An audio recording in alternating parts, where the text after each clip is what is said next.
전해드린 대로 어제 서울 도심에서 열린 민주노총의 대규모 집회는 이 조합원들의 잦은 해산으로 야간 행진 없이 마무리됐습니다. 네, 관련 내용 이승훈 변호사, 정혁진 변호사와 함께 자세히 짚어보도록 하겠습니다. 안녕하세요. 안녕하세요. 자, 원래 사실 야간 집회, 야간 행진도 계획을 했었잖아요. 네네. 그런데 왜 갑자기 잦은 해산을 하게 되는 겁니까? 일단은 정부가 강력한 법적 대응을 예고했고 예. 그다음 실질적으로 그러한 법적 대응이 있을 것으로 예상됐기 때문이 아닌가 싶은데 예. 그런데 저는 어떤 생각이 드냐면요. 만약에 이제 뭐 형사처벌을 받는다라고 해도 네. 그것이 그렇게 뭐 크게 신경 쓸 일인가 하는 생각을 했었을 것 같은데 오히려 민사 손해배상 청구까지 들어가게 되면 그거는 이제 노조 그 지휘부한테 훨씬 더 부담스럽게 다가오지 않았을까 하는 생각이 들고요. 예. 그런데 가장 중요한 거, 결정적으로 중요한 거는 민심과 여론이 아니었을까 싶어요. 옛날 80년대에는 길거리에서 최루탄 막 날아다니고 그래도 비난받는 것은 경찰이었지 시위대가 아니었단 말이죠. 그런데 지난달에 노숙 집회 있지 않았습니까? 그 모든 사람들이 그 인상 찌푸리고 다니고 그랬기 때문에 이런 부분들을 이제 노조에서도 당연히 알 수밖에 없었을 것이고 또 이런 일이 그 발생하게 되면 이제 여론이 완전히 등을 돌리게 될 것이다.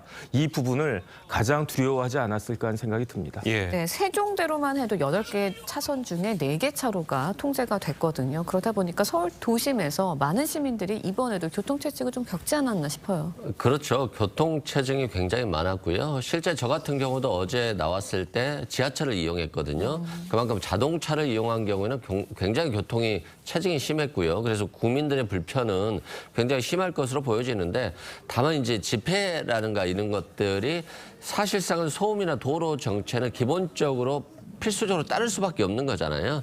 그래서 이것만 가지고 어떤 소수의 어떤 주장들 그리고 자신들의 어떤 표현들을 비난할 수는 없을 것 같고요. 다만 이제 시민들의 불편이 과거와 달리 이 개인적인 표현들을 하는 상황이기 때문에 가급적이면 관리자들이 시민들의 불편을 최소화하면서도 집회를 할 수 있는 방향으로 그런 식으로 좀 변해가는 과정이 되어야 될 것 같습니다. 예. 자, 그리고 아까 뭐 민사소송도 말씀을 해주셨는데 네네. 그리고 이제 경찰이 예고했던 것 중 하나가 캡사이신 분사기 아니었습니까? 네. 자, 이것도 어느 정도 좀 도움이 됐을까요? 어떻습니까? 영향이 없진 않았겠죠. 왜냐하면 캡사이신 분사기를 실제로 사용한 걸 떠나가지고 네. 예. 이것까지 준비하고 있다라고 하는 것은 강력 대응에 대한 하나의 상징이니까. 예. 네. 하지만 그게 무슨 큰 도움이 됐겠습니까? 실질적으로 캡사이신을 쓰는 일도 발생하지 않았고 시위대가 민노총이 캡사이신이 무서워서 할 일을 안 했겠습니까? 저는 그런 생각이 안 들고요. 제가 아무리 생각을 해봐도 민노총이 저렇게 자제했던 거는 결국은 시민들의 여론이 아니었을까. 다른 걸 떠나가지고 우리나라가 지금 35,000불 시대인데 저런 식의 그 시위는 더 이상 지지를 얻지는 못할 것이다라는 생각이 듭니다. 예. 네, 경찰 측 캡사이신 분사기 뭐 3,000여 대를 준비했다고 하지만 윤희근 경찰청장 캡사이신 사용이 강경 진압이라는 주장에 동의할 수 없다라는 입장을 폈거든요. 뭐 당연히 이게 캡사이신이라고 하는 게 강경 진압일 수도 있고 아닐 수도 있죠. 예를 들어서 노조원들이 쇠파이프를 든다든가 폭력적이고 협박적으로 활동한다라고 했을 때는 강경 진압이 될 수 없는 거죠. 그렇지만 뭐 그런 어떤 폭력적인 어떤 행동들이 없이 자신들의 주장을 하고 있는데 네. 갑자기 캡사이신을 뿌린다거나 예를 들어서 헌법재판소에서 지금 12시 이전에 어떤 문제 집회에 대해서는 불법이 아니다라는 취지로 헌법재판소 결정이 나왔는데 지금 윤희근 경찰청장이 5시 이후에는 집회를 허가하지 않겠다라고 하고 있거든요. 이건 윤희근 경찰청장이 헌법적 가치를 침해하는 것이기 때문에 저는 이런 식으로 노조가 집회하는 것들을 이미 범죄시화하고 이미지화해서 당신들이 하는 집회는 불법이야라고 프레임한다라고 하는 것들은 저는 잘못됐다고 생각되고요. 불법에 2가지가 있잖아요. 네. 예를 들어서 노상방뇨를 한다거나 술이나 담배를 핀다. 이런 것들은 관리자가 철저히 관리해야 될 문제고 이건 경범죄 수준이기 때문에 이 불법에 만약에 캡사이신을 한다? 이건 좀 잘못됐다고 생각되고요. 노조원의 불법 중에서 쇠파이프, 폭력, 협박 이런 것들이 가중될 때에는 당연히 강경 진압을 해야 되는 겁니다. 그래서 경찰이 노조 어떤 집회 수준에 따라서 행동 조치를 해야 되는데 이미 그 노조 집회 전부터 굉장히 불법 집회이고 그래서 강경 진압하겠다 이렇게 이제 몰아가는 것들은 저는 잘못됐다 이렇게 생각됩니다. 지금 뭐 이승훈 변호사님의 네. 이제 지적처럼 자, 일각에서는 이제 정부가 노조한테만 좀 너무 강경한 것 아니냐 자, 이런 지적도 있거든요. 그런데 그거는 민노총이 노조가 강하게 나오니까 결국 반사적으로 강하게 대응할 수밖에 없는 것이 아닌가 일단 그런 생각이 들고요. 예. 요즘 주말마다 광화문에서 집회가 계속 있는데 거기에 대해서 경찰이나 정부가 강하게 대응합니까? 그렇진 않는 거고 너무나 위력적이고 위세를 떨치고 있기 때문에 네. 그 부분에 대해서 불가피한 측면이 있는 것이 아닌가 하는 생각이 듭니다. 네, 다음 이야기도 해보도록 하겠습니다. 어제 새벽 이제 북한이 로켓을 발사한 직후에 서울시가 경계경보 문자 메시지를 발송해서 시민들이 큰 혼란을 겪었거든요. 어떻게 보셨나요? 굉장히 혼란스러웠죠. 저도 이제 잠에서 깼는데요. 대피하라고 하는데 어디로 대피하라는 거지? 전쟁이 났나? 아니면 북한이 미사일을 발사했나? 우주 발사체를 발사했나? 굉장히 혼선이 있어서 네이버라든가 인터넷으로 검색을 하는데 또 검색이 안 되는 거잖아요. 그렇죠. 그래서 이제 국민들이 이제 혼선이 있었고요.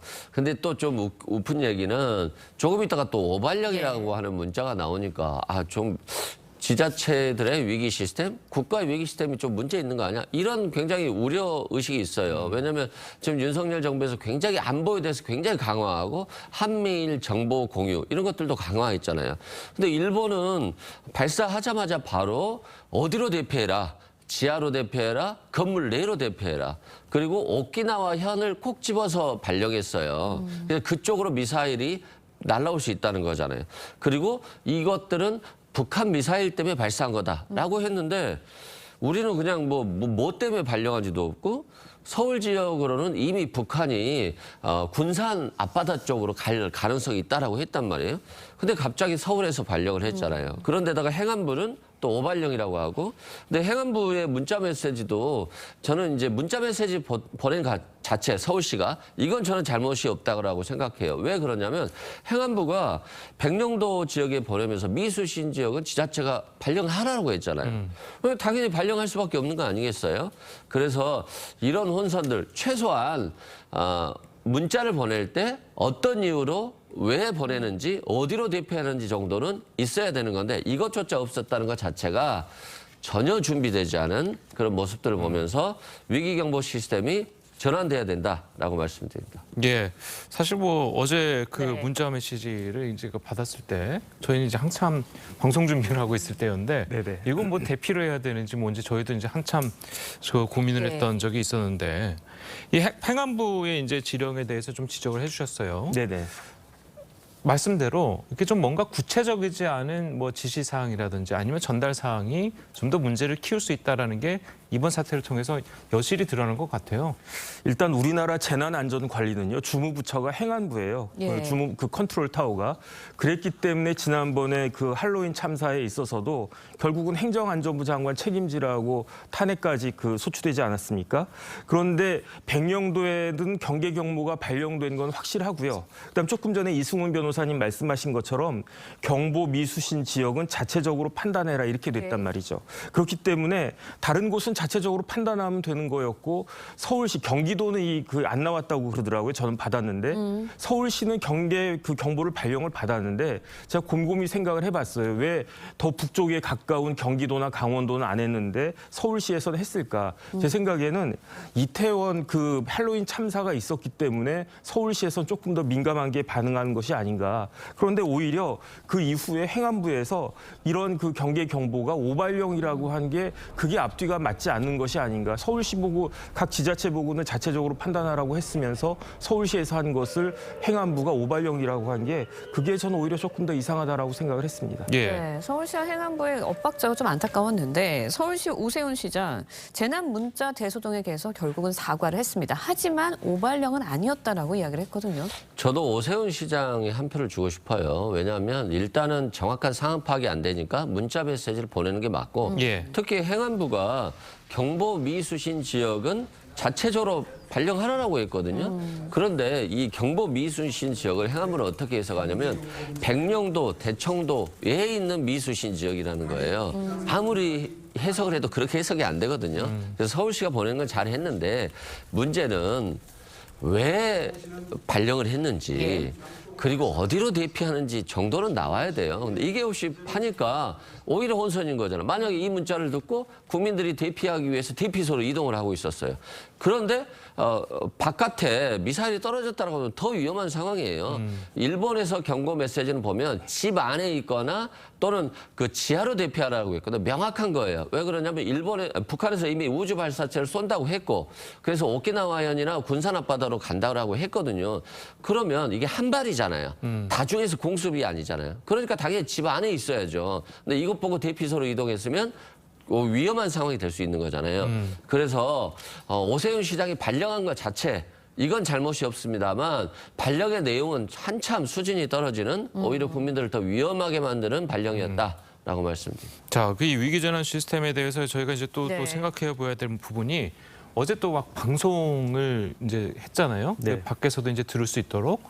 자, 그런데 그 내용이 좀 명확하게 들리지는 않았어요. 뭔가 좀 웅웅거리기도 하고. 네네. 그래서 그 방송 시스템 자체도 뭔가 좀 명확하게 들릴 수 있는 뭐 스피커를 교체한다든가 뭐 이런 게 좀 필요하지 않을까요? 저도 그게 문제였던 것 같아요. 제가 아침에 좀 일찍 일어나가지고 예. 그때 신문을 보고 있었는데 문자가 예. 딱 날라오더라고요. 그래서 제가 문자 메시지를 딱 봤을 때는 아예 또 북한이 뭔가 했구나라는 생각이 딱 들었는데 그런데 이제 네이버에 접속을 하려고 봤더니 잠깐 동안 접속이 안 됐었어요. 그래서 이게 왜 이러지 하는 생각이 들렸는데 그때 이제 뭐 사이렌이나 이제 확성기 같은 소리가 그런데 그게 웅웅거리고 하니까 오히려 문자 메시지 받았을 때는 뭐 그렇게 크게 놀라지 않고 뭐 그런 게 있나 보다라고 생각을 했는데 사이렌과 그 확성기 소리가 그러니까요. 예. 그게 오히려 사람들을 더 불안하게 한 것이 아닌가. 이게 확성기 같은 것들은 오히려 여러 가지를 그 지도하고 그다음에 가이드를 주려고 하는 것인데 그 반대 효과가 있었던 것이 아닌가 싶어서 다른 건 몰라도 이거는 꼭 고쳐져야 될 것 같다는 생각이 듭니다. 예. 네, 만약 어제 실제 비상 상황에서 경계 경보 메시지가 이렇게 발송이 됐다면 정말 아찔한 상황이지 않았나라는 생각이 드는데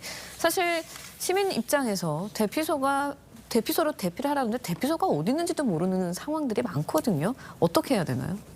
그러니까 어제처럼 한 발이잖아요. 우주 발사체가 넘어갔다. 그럼 파편이 튀기는 거잖아요. 1차 로켓이나 2차 로켓에 또는 추진체에 또는 페어링들이 떨어질 수 있으니까 이럴 때는 건물 내나 지하에 있으면 될 것 같고요. 예를 들어서 공습경보처럼 계속해서 미사일이 쏟아지는 경우에는 지하철로 이동하는 것들이 가장 좋을 것 같고요. 또 오늘 알았는데 생화학 무기들 있잖아요. 예. 이런 것일 때는 오히려 고층이 좋답니다. 그래서 밑으로 내려가면 안 되고 생화학 무기 때는 고층 아파트 같은 데가 오히려 좋다고 하는 거니까 이런 부분들을 평소에 좀 습득할 필요가 있겠어요. 저도 이번에 또 공부를 하게 됐는데 이런 상황들은 언제든 발생할 수 있는 거잖아요. 그래서 이런 부분들은 정부가 좀 주기적으로 정보를 제공해주는 그런 상황이 됐으면 좋겠습니다. 고층이라는 게 한 몇 층 이상이 돼야 될까요? 저는 뭐 한 20층 정도 생각하고 있는데요. 예. 아무튼 고층일수록 좋다고 합니다. 예, 알겠습니다. 자, 오늘 두 분 변호사님 말씀 여기까지 듣겠습니다. 잘 들었습니다. 고맙습니다. 고맙습니다.